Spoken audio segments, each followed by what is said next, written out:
الحمد لله رب العالمين، والصلاة والسلام على رسوله الكريم وعلى آله وأصحابه أجمعين.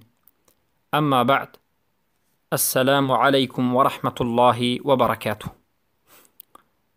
بإذن الله سبحانه وتعالى این حلقه 70 از آموزش کلمة التوحید عروة الوثقى لا اله الا الله محمد رسول الله است که معنیش نیست معبود بر حق بجز الله و محمد صلی الله علیه و سلم رسول الله هستند.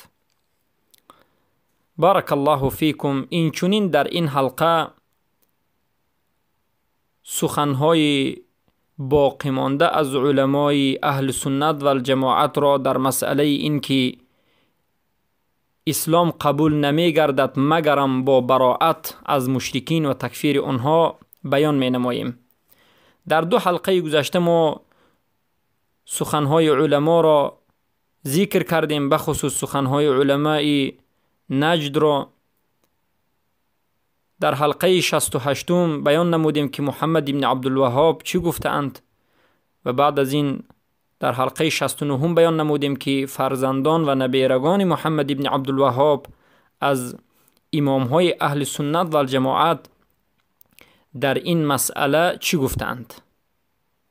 و این چنین باز از علمای اهل سنت و الجماعت را به شما بیان می نماییم که اسلامی که براءت از مشرکین ندارد، مسلمانی که براءت از مشرکین ندارد، مشرکین و کافرین را تکفیر نمی کند، این مسلمان اسلامش نابود شده است، اسلامش درست نیست، مسلمان نیست، کافر شده است.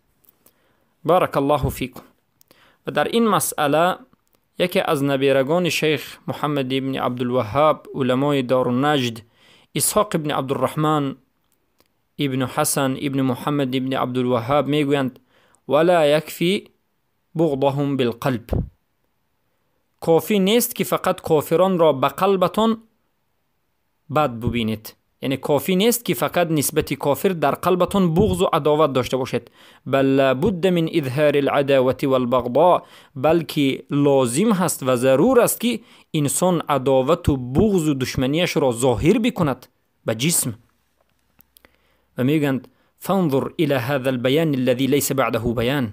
بینگر ای مسلمان به این بیانی که الله سبحانه و تعالی به تو بیان کرده است که بعد از این هیچ بیان دیگر وجود ندارد. چگونه که الله میگوید بدا بیننا و بینکم العداوة والبغضاء. در سوره ممتحنه آیت 4 آمده است که ابراهیم علیه السلام میگویند بدا بیننا، یعنی بدا معنیش ظاهر شد، یعنی از همین روزی که شما به کفر واقع هستید و از کفر نمیبرید، از همین روز ما به شما کفر میورزیم و شما دشمنی ماهید و دشمنی آشکار شد. از همین روز دشمنی آشکار شد بین ما و شما. یعنی این آیتی که براءت ابراهیم علیه السلام خلیل الله را بیان میکند که یعنی دشمنی آشکار و ظاهر، بده دشمنی آشکار و ظاهر، نه به قلب بلکه ظاهرا به جسم. انا همین را میگند اظهار دین. برای شیخ اسحاق ابن عبدالرحمن میگند که فلا بد من التصریح بالعداوة و تکفیرهم. پس لازم هست که انسان در دشمنی بر کافرها آشکار این عمل را انجام بدهد، دشمنیش آشکار باشد و تکفیر کردنش آشکار و برعلا باشد و با جسمش از اونها جدا بشود. معنای عداوت چیست؟ معنای عداوت این است که میگند تو از اونها در حالت جداگی باشی، ضد اونها باشی، در حالت بدبینی اونها و تکفیر اونها باشی، اونها را تکفیر بکنی. چگونه که میگند اصلی براءت چیست؟ مقاطعه، یعنی جدا شدن، قطع کردن تمام رابطه ها به قلب و به زبان و بدن. پس قلب انسان مؤمن از عداوت کافر خالی نیست. این همه اتفاق میکند در این مسئله که یگان مسلمان و یگان کافر، البته یگان مسلمان و یگان مؤمن یگان نفر از کافرها دوست ندارد. همه علما اتفاق میکنند، غیر از منافقان اعتقادی، مسلمان های عادی و غیر عادی، همه انسان های مؤمن قلبشان از دشمنی کافر خالی نیست، باید بدانید. اما نزاع در کجاست؟ مشکلی در کجاست؟ مشکلی در ظاهر کردن، اظهار کردن همین دشمنی است. و این سخنی شیخ اسحاق بن عبدالرحمن است. یعنی شیخ میگن که مشکلی این نیست که ما در قلبمون نسبت کافرها دشمنی نداریم. میگن که همه مسلمان ها، همه مؤمن ها نسبت کافرها در قلبش بدی دارد. همه ای که خود را مسلمان میگد به قلبش کافر را بد میبیند. مؤمنان مشکلی اینجاست که همین بدبینی را آشکار نمی کنند که باید آشکار کرده شود، اظهار کرده شود. و این سخن را شما می توانید در دور الجهاد، در کتاب دور الجهاد 141 صفحه. بارک الله فیکم. و فرزند علامه عبداللطیف ابن عبدالرحمن عبدالله میگویند التولی کفر یخرج من المله. دوستی گرفتن کافر، تولی یعنی دوست داشتن کافر، نصرت دادن کافر، این کفر است که انسان را از ملت اسلام بیرون میکند. که میگند و هو کالضب عنهم، یعنی تولی چیست؟ خودشون به میتند به مانند طرفگیری کافرها، کمک کردن کافرها به مال، و اعانتهم بالمال و بالبدن و الرأی، یعنی کمک کردن کافرها به مال، به مبلغ، به بدن و جسم و به فکر. و موالات كبيرة من كبائر الذنوب كبل الدوات أو بريء القلم أو التبشش لهم أو رفع الصوت أو صوت لهم. سبحان الله. پس ببینید که مشایخ اهل سنت در جماعت چی گفتند. و این سخن شیخ عبدالله بن عبداللطیف هم در کتاب دور السنیه مجله 8 صفحه 422 ذکر شده است. و این چنین همین شیخ میگویند عبدالله بن عبداللطیف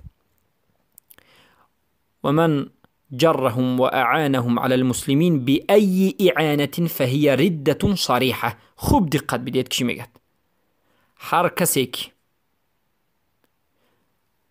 مشرکان را کمک بکند، کافران را کمک بکند بر مسلمان، بر ضد مسلمان، و یاردمشون بکند بر ضد مسلمان، یعنی به کافر کمک بکند، به کافر پول مال بدهد، به کافر اندیشه و فکر بدهد، به جسم یاردم بکند به ضد مسلمان دیگر، تا که دیگر مسلمان نابود شد، به یگان راهی نباشد، فرق نداره. بی ای اعانه، با کدام نمودی کمک نباشد. اگر مسلمان کافر را کمک بکند که این کافر دیگر مسلمان را نابود بکند، فهی ردت صریح، پس این ردت صریح آشکار است، این کفر آشکار است، صاحبش مرتد است. مرحمت کتاب دور السنیه مجله 10 صفحه 429. بارک الله فیکم.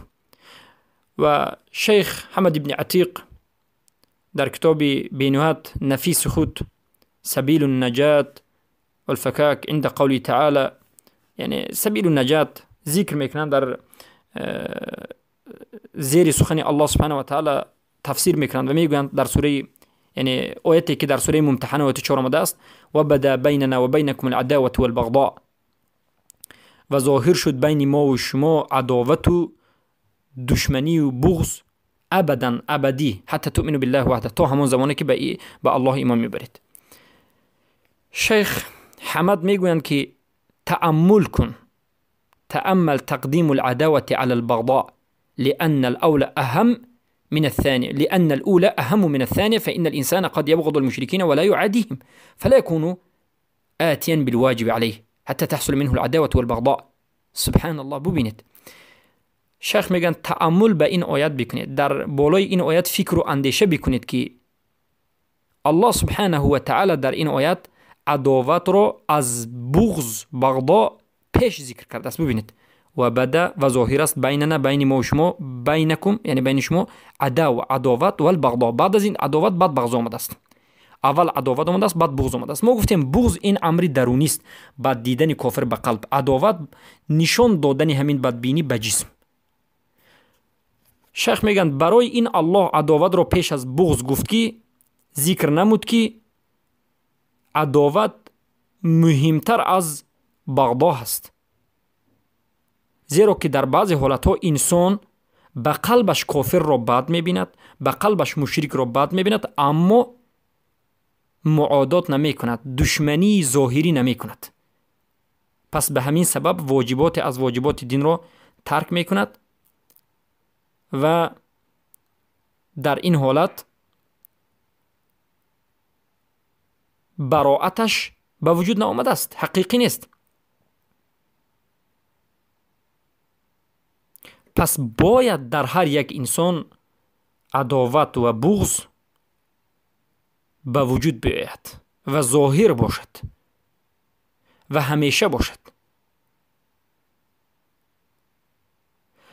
پس شیخ میگویند اگر بغضا متعلق به قلب باشد، یعنی بغض متعلق به قلب باشد، به انسان منفعت نمی بخشد تا همان زمانی که اثر این بغض آشکار شود و علامتهایش به وجود آید. و علامت بغض به وجود نمی آید تا همان زمانی که عداوت به وجود نآید.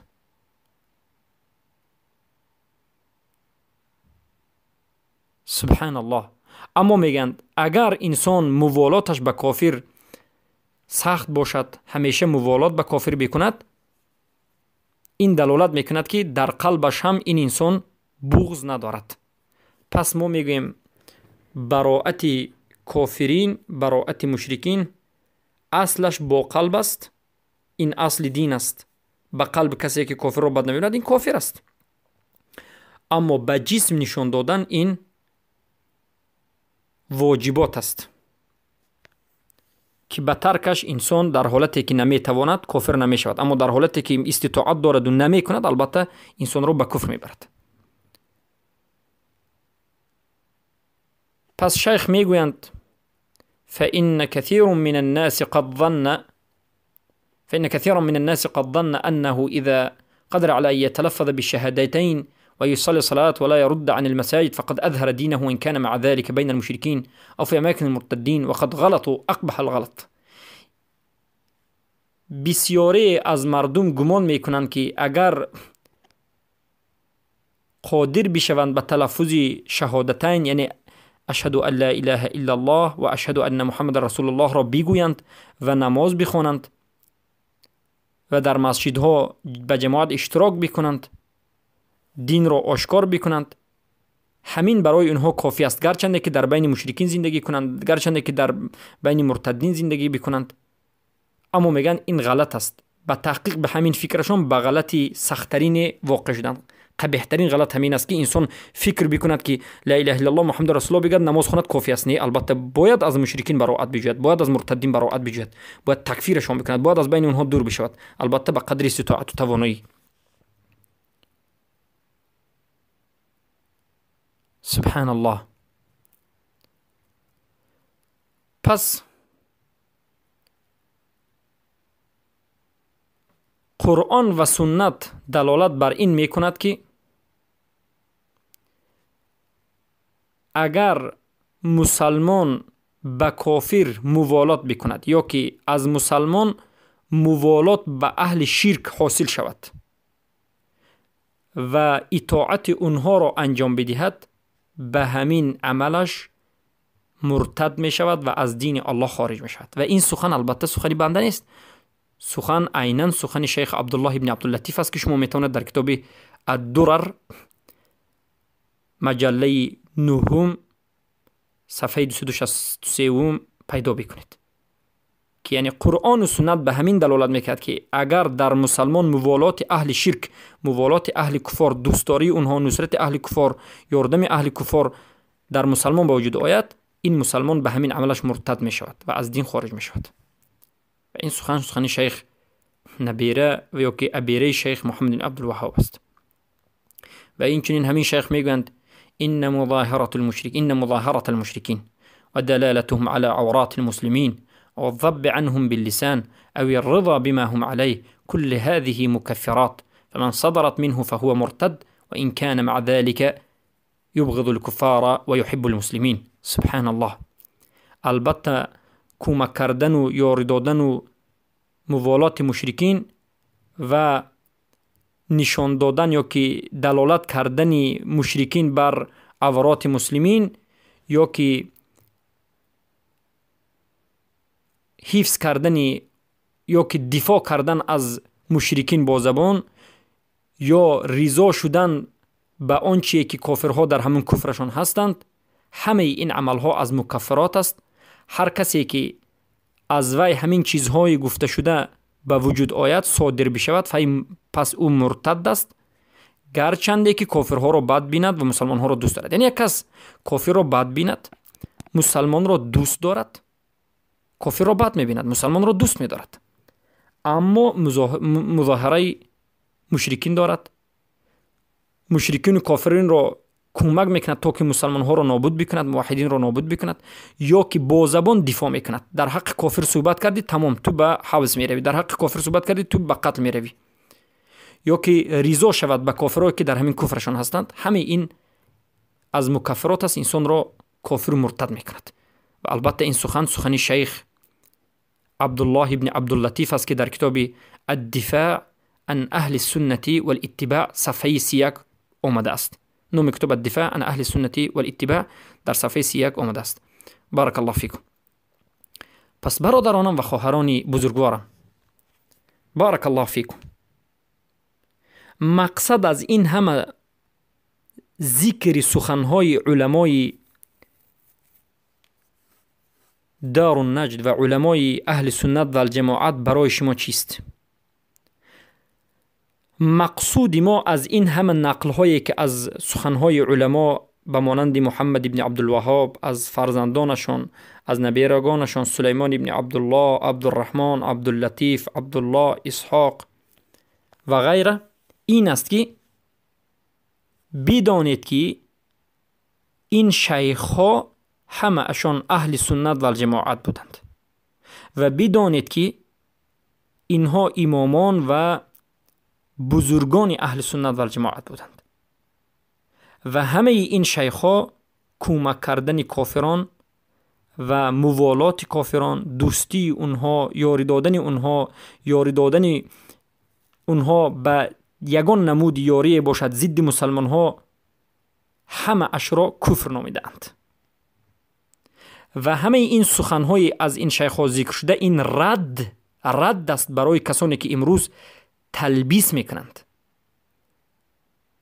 فریب و نیرنگ و مکر میبازند و خود را از پیروان همین شیخ محمد ابن عبدالوهاب مینامند، خود را یا که سلفی مینامند و براءت را رد میکنند یا که براءت را فقط به قلب میکنند. رد به اونها است که خود را پیروی شیخ محمد ابن عبدالوهاب میگیرند، خودشون را سلفی میگیرند، اما ضد شیخ محمد ابن عبدالوهاب سخن میکنند و فتوا میدهند. و کسانی که در منهج شیخ محمد ابن عبدالوهاب است که منهج قرآن و سنت به فهم سلفی امت است، این را خوارج میگویند. چرا که اینها مرجئه اند. مرجئه ها همچنین صفت خود را دیگر میکنند. مرجئه ها همه وقت، همه زمان، در همه زمان صفت خود را، نقاب خود را، صورت خود را، تکتیک دعوتی خود را دیگر میکنند.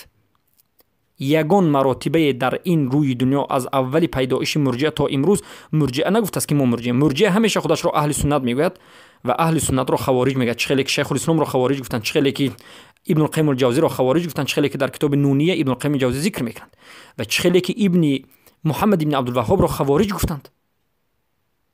هر کسی که میخواهد که توحید حقیقی را زنده بکند، هر کسی که میخواهد که براءت را تحقیق بکند، موالاتش حقیقی باشد و در زیر حکم الله و رسولش زندگی بکند و به حکم قرآن و سنت حکم بکند، این انسان را مرجئه ها به کدام نام نباشد، نامش فرق ندارد که سلفی هست، اخوانی هست، حزبی هست، همه اینها مرجئه است، صوفی هست، همه اش میگن که این خوارج است. و این همه سخنهای ذکر کرده ما رد به این فرقه دیگری از فرقه فتنوی، فرقه باطل از اخوان شیطانی است که همین اخوان شیطانی، حزب اخوان شیطانی، اسلامی را میخواهند که دشمنی نداشته باشد.